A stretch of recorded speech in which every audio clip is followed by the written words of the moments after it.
आज के इस वीडियो में आपका स्वागत है और फाइनली गाइज आज के इस वीडियो में हम गर्दा उड़ा देंगे। ठीक है, ऐसे लिखोगे तभी आपके 70 में से 70 आएंगे। जी हाँ गाइज, यदि आप जो आज मैं आपको वीडियो बता रहा हूँ प्री बोर्ड परीक्षा कक्षा 12वीं भौतिक विज्ञान का, तो यदि आप ऐसे लिखोगे तभी आपके 70 में से 70 आएंगे, इसकी गारंटी है। देखो हुआ क्या है कि यहाँ पे जो है भौतिक विज्ञान का आंसर देने के लिए यूट्यूब पर व्यूज पाने के लिए आपके साथ धोखा किया गया है।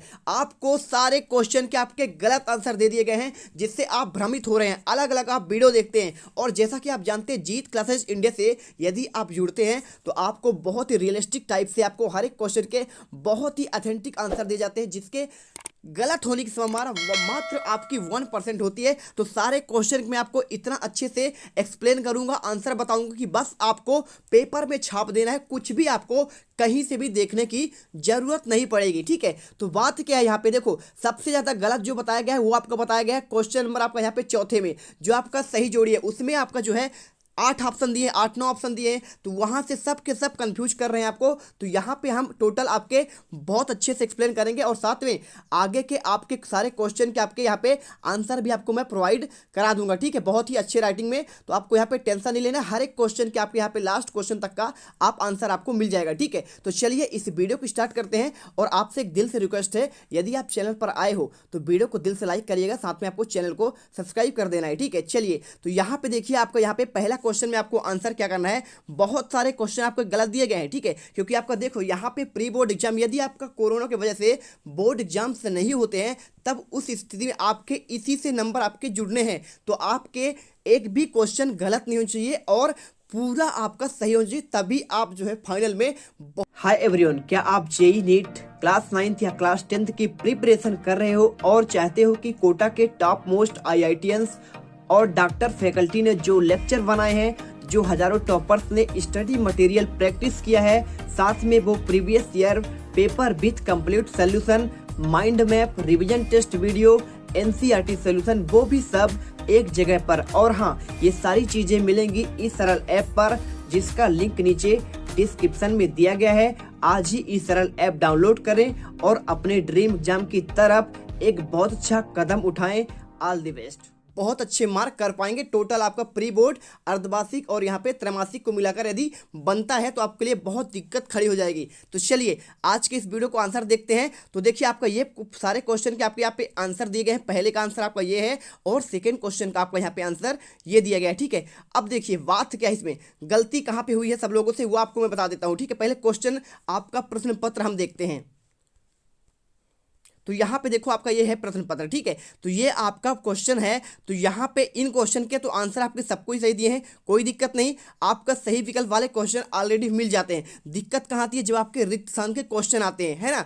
तो आपकी यहाँ पे पहला आपका क्वेश्चन क्या लिखा है, यहाँ पे देखो, एक आदर्श वोल्टमीटर का प्रतिरोध कितना होता है, तो इसका राइट आंसर आपको यहाँ पे अनंत हो जाएगा। ठीक है, इनका भी आंसर यूट्यूब पर लगभग सही दिया गया है। अब सेकंड क्वेश्चन देखो कहाँ पे लोगों ने गलत किया है। सेकंड क्वेश्चन क्या लिखा है, LC परिपथ में धारा और विभवांतर के मध्य का कालांतर कितना होता है। देखिए अगर बात करें यहाँ पे कालांतर की, तो सबने आपको 90 डिग्री आंसर दिया है, लेकिन ये आपका पूरा नहीं है आंसर। क्या लिखना पड़ेगा आपको यहाँ पे, अग्रगामी लगाना है भाई साहब। क्या लगाना है आपको, अग्रगामी लगाएंगे तभी आपका सही आंसर होगा। फुल और फाइनल आपको इसी का आंसर देख के लिखना है, चाहे आप कहीं से भी लिखे होंगे, देखे होंगे, लेकिन लास्ट में आपको पेपर जब मिलेगा तो आपको यहाँ पे मिल गया होगा, तो आपको यहाँ से आंसर करना है। तीसरा क्वेश्चन देखिए क्या लिखा है, अंधेरे में फोटोग्राफी के लिए कौन से तरंगों का उपयोग किया जाता है। मैं आपको यहाँ पे प्रॉपर समझा के दे रहा हूँ कैसे इसका आंसर वो नहीं होगा जो आपने यूट्यूब पे दूसरे यूट्यूब पर देखा है। क्या लिखा है, अंधेरे में फोटोग्राफी के लिए डैश डैश तरंगों का प्रयोग किया जाता है। देखो जब भी हम अंधेरे में देखेंगे ना, तो वहां पे क्या हो, अंधेरे में दिखेगा कब, जब उसका तरंग दैर्घ्य ज्यादा होगा और क्या हो, प्रकीर्णन कम हो। ठीक है, वो क्या हो, दूसरे जगह क्या हो, प्रकीर्णित कम हो, फैले कम, है ना, तभी तो दिखेगा। तो इसके लिए सबसे आपका महत्वपूर्ण होता है, क्या होता है, अवरक्त किरणें। लिख के रख लो, क्या होगा, अवरक्त किरणें। इसके बाद चौथा क्वेश्चन, जीवाणुनाशक के रूप में कौन से तरंगों का उपयोग किया जाता है। देखो जब भी आप जीवाणु की बात होगी, बैक्टीरिया की बात होगी, तो आपको वहां पे क्या करना पड़ेगा, आपको वहां पे ऐसा किरणें यूज करना पड़ेगा जिससे उन्हें मार सकें। तो इसके लिए अल्ट्रा वायलेट किरणें यानी कि यूवी किरणें, हिंदी में कहते हैं परावैंगनिक किरणें, इसका आपको ये आंसर इसमें लगाना है। अब यहाँ पर देखो आपका जो यहाँ पे चौथा क्वेश्चन क्या लिखा है, इसमें लिखा है एक सूक्ष्मदर्शी की नली की लंबाई बढ़ाने पर उसकी आवर्धन क्षमता क्या होगी। तो जब भी क्या करेंगे आप सूक्ष्मदर्शी आपका नली बढ़ाएंगे ना, तो हमेशा आपका आवर्धन क्षमता यहाँ पे जो आपका एम का मान होता है वो हमेशा क्या होता है, कम होता है। इधर आपका बढ़ेगा और इधर आपका मान क्या हो जाएगा, कम हो जाएगा मान, मतलब आपको इसमें आंसर घटती है आपको लगाना है। इसके बाद अगला क्वेश्चन छठा नंबर, श्वेत प्रकाश में पतली फिल्म के रंगीन दिखाई देने का कारण क्या है। तो देखो जो श्वेत प्रकाश आपका होता है उसमें जो आपके पतली फिल्म का रंगीन होने का आपको यहाँ पे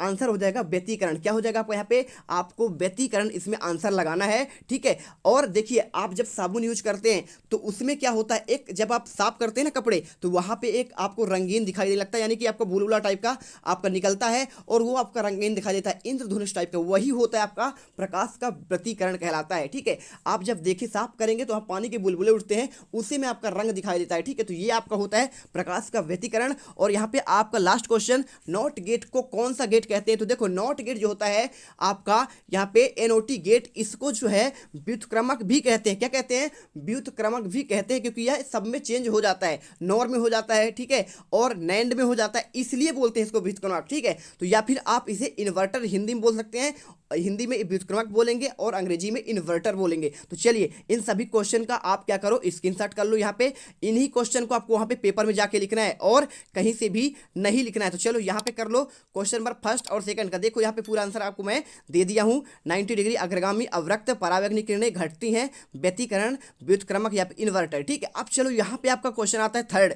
क्या क्वेश्चन यहाँ पे दिया है आपको, मैं उसका आंसर आपको बताता हूँ। बहुत सारे इसका भी आंसर आपको गलत दिए हैं, तो आपको इसका आंसर कैसे सही करना है आपको मैं इस वीडियो में बताऊंगा। तो देखो उसमें पहला क्वेश्चन पूछा गया था कि आपका विद्युत क्षेत्र का एसआई मात्रक क्या होगा। तो बहुत सारे लोगों ने वहां पे आपको यहाँ पे ये वाला आंसर दिया है, केजी मल्टीप्लाई एम बटे एम्पेयर मल्टीप्लाई सेकंड। तो देखो ये आपका एमकेएस पद्धति का है, इसलिए जिस वीडियो में आपको एमकेएस पद्धति वाला आपको ये वाला आंसर मिले एम्पियर वाला, वो आपको नहीं लिखना है, आपको लिखना है आपको एसआई मात्रक आपको लिखना है, ठीक है। तो आपका होता है न्यूटन प्रति कूलम आप लिख सकते हैं, या फिर आप वोल्ट प्रति मीटर, इसमें से दोनों लिख देंगे, आपका 100% आपका सत्य होगा। और वीडियो मेरी मेहनत पसंद आई हो, मैंने बहुत मेहनत किया है, पूरी रात जागा है, ठीक है, तब जाकर ये आप सुबह आपके लिए वीडियो सिर्फ आपके भलाई के लिए ला रहा हूँ, ठीक है। तो आपको यहाँ पे ये आंसर करना है, समझ गए ना बात को। अब इसमें देखिए सेकंड क्वेश्चन यहाँ पे क्या दिया था, उसमें आपको मैं क्वेश्चन दिखा दूँ क्या पहले, इसके बाद देखिए, तो आंसर आप तो बाद में देख लेंगे, कोई दिक्कत नहीं है। यहाँ पे आपका देखिए सेकंड का आपका 9 गुना होगा, इसका आंसर सबने 3 गुना दिया है। अब दिक्कत क्या है, इसको भी मैं आपको समझाता हूँ कैसे गलत उन्होंने किया है, ठीक है। और इसके बाद तीसरे का आपका यहाँ पे तो सही है, इसका लगभग लोगों ने सही दिया है, इधर कोई दिक्कत नहीं है। अब देखो यहाँ पे बात क्या है, आपका सबसे महत्वपूर्ण चीज़ है जो इसमें गलत किया गया है सबके द्वारा। तो आपको इसमें यहाँ पे लिखा गया है क्वेश्चन नंबर 3 में, देखिए यहाँ पे लिखा है विद्युत क्षेत्र का एसआई आपको मात्रक मैंने बता दिया, और एक तार की लंबाई यदि उसको 3 गुना कर दी जाए, क्या किया जाए, 3 गुना कर दी जाए, तो उसका प्रतिरोध कितना होगा। तो हमेशा प्रतिरोध देखिए आपका हमेशा स्क्वायर फॉर्म में बढ़ता है। तो अगर क्या करेंगे 3 गुना करेंगे, मतलब कि किसका 3 गुना एक्स था, तो एक्स का आपको 3 गुना करना है भाई, 3 गुना ना किए हैं तो 3 गुना मतलब यहाँ पे स्क्वायर करना पड़ेगा। तो 3 त्रिकाई आपको यहाँ पे 9 गुना आंसर आना चाहिए, कितना होगा 9 गुना। लेकिन सभी यूट्यूबर ने 3 गुना आंसर दिए हैं, जो बिल्कुल गलत है। आपको यहाँ पे आंसर 9 गुना लगाना है, ठीक है, गलत मत करिएगा। इसके बाद सौरव्रेखत का आपको यहाँ पे एसआई मात्रक पूछे, तो एसआई मात्रक सौरव्रेखत का हेनरी ने इसकी खोज की थी, ठीक है। तो आप इसमें हेनरी भी लिख सकते हैं, नो डाउट, कोई दिक्कत नहीं। और या फिर आप जो है इसका आप सही वाला फॉर्म लिख सकते हैं।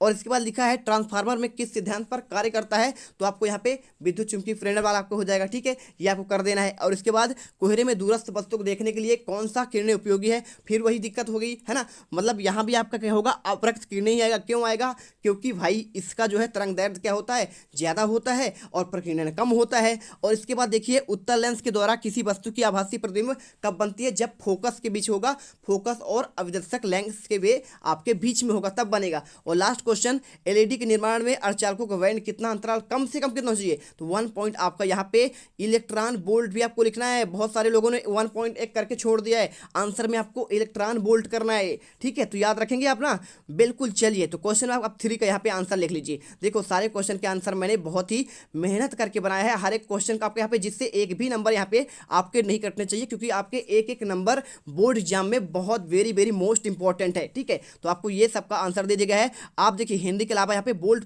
प्रति मीटर गुणे आपका मल्टीप्लाई सेकंड भी कर सकते हैं, आपको दोनों हो जाएगा। इसी का तो आपको इसे हिंदी बोलते हैं। अब देखिए यहाँ पे विद्युत चुंबकीय प्रेरण हो जाएगा, और अवरक्त किरणें क्यों है, आपको मैंने कारण सब कुछ लिखा है यहाँ पे, देखो लिखा है ना, तरंग दैर्घ्य अधिक होती है और प्रकीर्णन कम होने के कारण होता है, और जब वस्तु की स्थिति यहाँ पे फोकस और प्रकाशीय केंद्र के यहाँ पे बीच में बनेगा। तो आपको ये आंसर करना है, लास्ट वाले का आंसर 1.8 इलेक्ट्रॉन वोल्ट करना है। अब चलो यहाँ पे आपको दिखाते हैं क्या, ये तो आपका हो चुका है क्वेश्चन नंबर 3 का और चौथे का आंसर। अब चौथे का आंसर यहाँ पे देखिए क्या है आपका, यहाँ पे सही जोड़ी का आंसर जिन्होंने बहुत गलत किया है। तो पहले आपको देखिए विद्युत शक्ति, तो आपको यहाँ पे IR लगना है, कोई दिक्कत नहीं, इसका आंसर लगभग सही दिया है। और देखिए प्रतिघात, तो प्रतिघात आपको यहाँ पे ओमेगा L लगाना है, क्या लगाना है, ओमेगा L। और बूस्टर का नियम क्या होता है, यहाँ पे जो बूस्टर का नियम होता है वो विशेषकर ध्रुवण के लिए यूज होता है, तो आपको इसका करना है। इसके बाद आकाश का रंग नीला क्यों दिखाई देता है, तो ये आपका प्रकाश के प्रकीर्णन के कारण। इसकी खोज डॉक्टर CB रमन ने किया था 1930 में। इनके लिए उन्हें नोबेल पुरस्कार भी दे दिया गया है, जो एशिया का पहला नोबेल पुरस्कार कोई व्यक्ति पाया था, एशिया में पहला व्यक्ति थे जो पाए थे। और अगर भारत में कहा जाए तो भारत में तो थे ही, और भारत में पहले व्यक्ति अगर बात की जाए तो देखो एशिया की अगर विज्ञान के क्षेत्र की बात किया जाए तो आपको उनको CB रमन को मिला था, और पूरे एशिया में पहले व्यक्ति कौन थे, तो रविन्द्रनाथ टैगोर थे। 1913 में उन्हें गीतांजलि के लिए नोबेल पुरस्कार दिया गया था, जो विश्व का सबसे बड़ा यहाँ पे आपका सम्मान वाला पुरस्कार है। इसके बाद देखिए आपका यहाँ पे विद्युत चुंबक तरंगे का क्वांटम प्रकृति कैसे होता है, तो विद्युत प्रभाव, ठीक है, प्रकाश विद्युत प्रभाव आपको आंसर लगाना है। और सबसे ज्यादा आंसर इनमें गलत किया गया है। जेनर डायोड क्या है, तो जेनर डायोड देखो वोल्टेज को कम और अधिक करता है, ठीक है, तो आपको यहाँ पे वोल्टेज नियम लगाना है। और इसके बाद चल कुंडली धारा मापी क्या होगा, तो आपको यहाँ पे धारा का आपका यहाँ पे चुंबकीय प्रभाव के अंतर्गत चलता है, तो आपको ये आंसर करना है। इसके बाद आपका यहाँ पे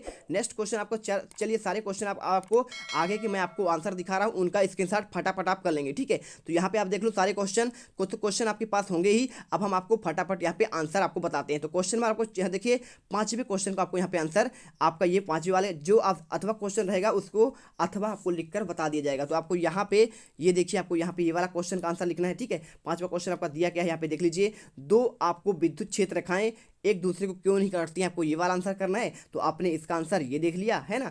अब देखिए आपका नेक्स्ट क्वेश्चन क्या लिखा है, 5वां तो हो चुका है आपका। अब आपका अगला क्या है, यहाँ पे क्वेश्चन नंबर आपका यहाँ पे 6 नंबर क्वेश्चन। तो आपको यहाँ पे ये वाला लगाना है, गाड़ी मोटर में स्टार्ट करते समय स्टार्टर द्वारा बैटरी में अधिक धारा ली जाती है, जिसके अनुसार बैटरी के प्लेटों के बीच विभवांतर कम हो जाता है। फलस्वरूप यहाँ पे हेडलाइट का क्या है, वहाँ पे मंद हो जाता है, ठीक है। आपको हेडलाइट क्यों मंद पड़ जाता है, आपको ये लिखना है। इसके बाद क्वेश्चन नंबर आपको 7वें का आंसर, आपको ये बहुत अच्छी तरीके से आपको आंसर दिया जा रहा है, स्क्रीनशॉट कर लीजिए, पूरा का पूरा आप लिख लीजिएगा। इसके बाद क्वेश्चन नंबर आपको यहाँ पे 8वें क्वेश्चन का आंसर आपको यहाँ पे ये लिखा जा रहा है। कुछ नहीं करना है आपको, इसी प्रकार से आपको कॉपी पर लिखना है, बोर्ड एग्जाम में भी ऐसे ही लिखना है, तभी आप पूरे के पूरे नंबर पाएंगे। इसके बाद आपका यहाँ पे क्वेश्चन नंबर आपका 9 लिखा गया है। यहाँ पे आपको क्या लिखा है, पूर्ण आंतरिक परिवर्तन लिखा है कि सघन माध्यम में जब आपतन कोण और क्रांतिक कोण विरल माध्यम के सीमा के पृष्ठ से पूर्ण परिवर्तित हो जाते हैं, उसे आंतरिक परिवर्तन कहते हैं। और आवश्यक शर्तें आपको यहाँ पे ये पॉइंट आपको लिखने हैं, ठीक है। आवश्यक शर्तें भी आपको पूछा गया है। और इसके बाद आप क्वेश्चन नंबर 10वां, तो क्या क्वेश्चन आपका दिया गया है अथवा का, यहाँ पे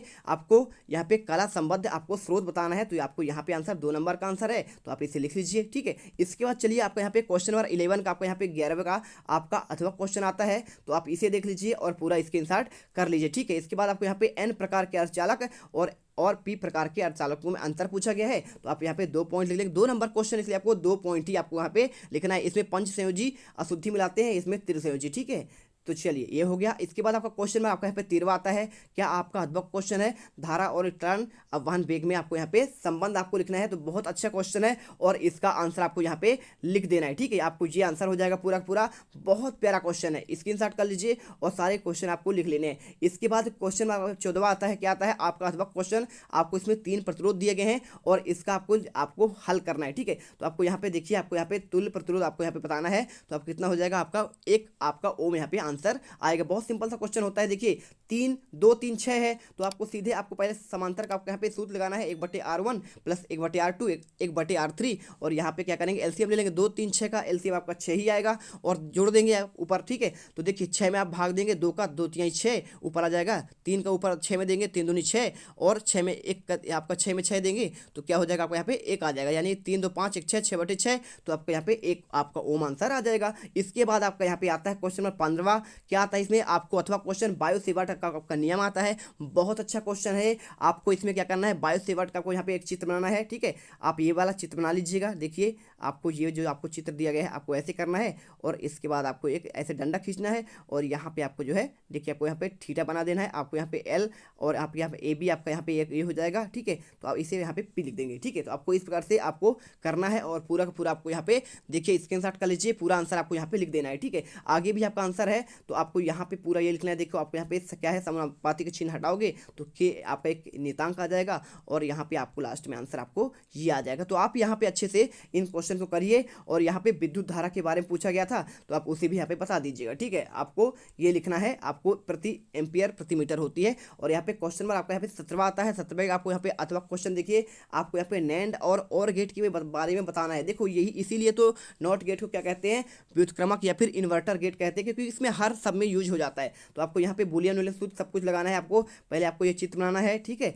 और इसके बाद आपको यहाँ पे आगे ये आपका यहाँ पे गेट का आपको नॉर गेट से आपको नॉट एंड गेट में आपको बदलने के लिए करना है, और ये आपको पूरा चित्र हो जाएगा। इसके बाद आपको यहाँ पे क्वेश्चन नंबर 18 आता है। इसमें आपको पूछा गया है, देखिए विद्युत द्विध्रुव को पूछा गया है, और इसका जो है अक्षीय स्थिति में विद्युत क्षेत्र की तीव्रता पूछी गई है। इसका व्यंजक आपको निकालना है। तो आपका ये पूरा व्यंजक है, तो देख लो, है ना। और इसके बाद आपका यहाँ पे देखिए पहला पॉइंट आपका यहाँ पे आता है। पहले आपको प्लस क्यू आवेश के कारण करना है, ठीक है। आप ये लिख देंगे, आपको इसमें समीकरण 1 मानना है।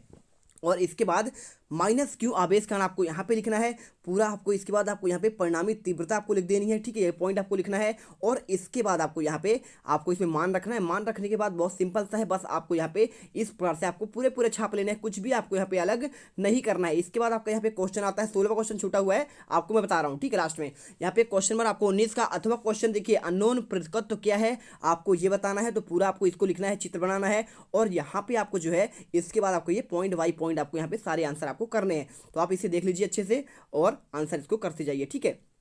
चलिए यहाँ से यहाँ तक कर लीजिए, और आपको आगे आपको यहाँ तक करना है, और फिर आपको यहाँ पे आंसर आपको निकल कर आ जाएगा, ठीक है। और इसमें प्रभावित करने वाले कारक लिखने हैं। तो आप देखिए आपका प्रभावित करने वाले कुछ कारक आपके दिए हैं। तो आपको पहला, दूसरा, इसके बाद आपको यहाँ पे ये कारक लिख देना है। दूसरा कारक आपका ये हो जाएगा, और तीसरा कारक आप यहाँ पे ये आपका हो जाएगा क्षेत्रफल पर निर्धारित करेगा, ठीक है। मतलब क्या क्या आपको प्रणाली की लंबाई पर क्या पड़ता है, और इसके साथ आपको यहाँ पे द्वितीयक प्रणाली के क्षेत्रफल पर क्या प्रभाव पड़ता है। और यहाँ पे आपका क्वेश्चन आपका लास्ट वाला देखिए 16 नंबर क्वेश्चन छूट गया था, तो यहाँ पे आपको जो है ये आपको लगाना है, ठीक है। बहुत ही अच्छा क्वेश्चन है, न्यूमेरिकल क्वेश्चन है। आपको फोकस दूरी दी गई है, वस्तु की आपको यहाँ पे दूरी कोई बिंदु ओ है, और प्रतिबिंब की आपको दूरी यहाँ पे ज्ञात करना है। तो आपको यहाँ पे आंसर बनाना है। पहले आपको यहाँ पे लेंस सूत्र लगाना है। लेंस सूत्र क्या होता है, 1/f बराबर 1/v। ये आपका यहाँ पे प्रतिबिंब की दूरी होता है, और यहाँ पे भी आपका वस्तु होता है, ठीक है। चलो तो यहाँ पे आप देख लो, यहाँ पे आपको ये आंसर करना है, और आगे आपको देखिए पक्षांतर करना पड़ेगा। ये आपको सूत्र लगाएंगे तो 1/v यहाँ पे करना पड़ेगा, और 1/21 यहाँ पे क्या है तो वो उधर जाएगा, तो आपका माइनस में होगा। इसके बाद आप लगाएंगे, एलसीएम ले लीजिए 21 और 14 का, तो आपको यहाँ पे 294 आ जाएगा। और जब आप इसमें भाग देंगे तो 5 से कट जाएगा, और ये आपका 42 से कट जाएगा, और यहाँ पे भी का आपका यहाँ पे दूरी आ जाएगा -8.4 सेंटीमीटर। और यहाँ पे प्रतिबिंब का आपका आकार पूछा गया है, तो आपको यहाँ पे आवर्धन क्षमता वाले में आपको यहाँ पे सूत्र रखना है। तो आप यहाँ पे आंसर लिखेंगे, तो आपको यहाँ पे क्या निकल कर आ रहा है आगे देख लीजिए, ठीक है। चलिए आपको यहाँ पे आंसर निकल कर आ रहा है I बराबर आपका 1.8 सेंटीमीटर। तो प्रतिबिंब आपका आभासी और सीधा होगा, और लेंस के सामने बनेगा। देखिए तो सारे क्वेश्चन हमने यहाँ पे फाइनली एक ही वीडियो पर कवर कर लिया है। अब आई होप आपको इसका कोई डाउट नहीं रहा होगा। यदि आप इसका PDF चाहते हैं तो आप आइए टेलीग्राम पर, मैं वहां इसका आंसर आपको प्रोवाइड करा दूंगा। पूरा का पूरा आप क्या करेंगे यहाँ पे लिख लेंगे, ठीक है। तो मिलते हैं नेक्स्ट वीडियो पर। जय हिंद, जय भारत। इसका PDF आपको मैं दे दूंगा, ठीक है। चलिए लास्ट में आपसे यही रिक्वेस्ट है कि वीडियो अच्छी लगी हो, दिल से आपको अच्छा लगा हो, मेरा मेहनत आपको पसंद आया हो, तो वीडियो को लाइक करके जाइएगा। और साथ में जो भी नए छात्र यहाँ पे जुड़े हैं उनको वीडियो को लाइक करने के साथ, अब अगर तुम लोग नए हो तो सब्सक्राइब करो, वो जो लाल वाला बटन है उसके साथ स्कैम करो या फिर महफिल